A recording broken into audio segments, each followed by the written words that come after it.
There are numerous monuments, cemeteries, and mass graves like this one across Aceh, which was the nearest point on land to the magnitude 9 undersea quake which triggered the tsunami.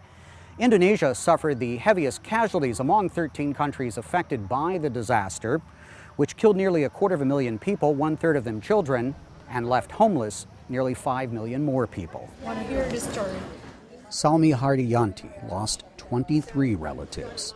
As was the case for tens of thousands of other victims, their bodies were never found. And I try to visit every mass grave in Banda Aceh to pray for them. Samsul Bari's wife, at home just 20 meters from the beach, was one of the immediate fatalities. An aid group rebuilt his house in the same location. I can't afford to live anywhere else, so I had to come back here even though I'm afraid. 3 kilometers inland is a monument that is testimony to the force of the tsunami in this destroyed village. That was a 2,700-ton vessel, 69 meters long, 19 meters wide, that was generating electricity offshore.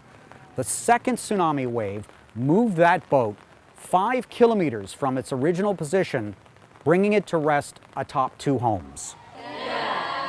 Fate spared only 60 of the 400 students of this high school.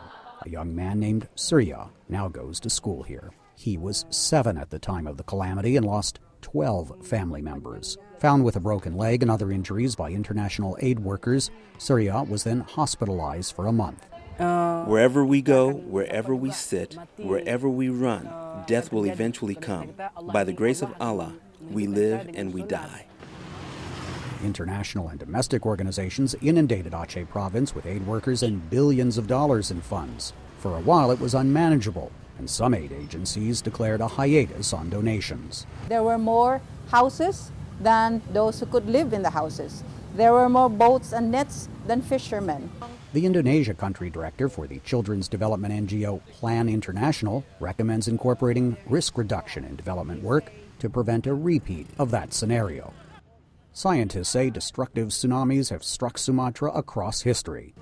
Thus, coastal dwellers here should always be prepared for another one. Steve Herman, VOA News, Banda Aceh, Indonesia.